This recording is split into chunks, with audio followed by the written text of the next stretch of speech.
எருசலேம் யாருடையது? காசா உடையதா அல்லது யூதர்கள் உடையதா என்று நாம் கேட்கலாம்.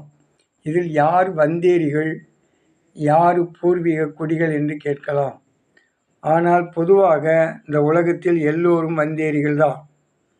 ஒரு அரசன் வெற்றி பெற்றால் அவன் மற்ற மக்களை அடிமைப்படுத்தி விரட்டிவிட்டு அந்த இடத்தை அவன் சுதந்திரித்துக் கொள்வான். கடந்த காலத்தில் இப்படித்தான் வந்து கொண்டிருந்தது. இஸ்லாமியர்களும் அப்படித்தான், கிறிஸ்தவர்கள், எல்லா மக்களும் அப்படித்தான் இருந்தார்கள்.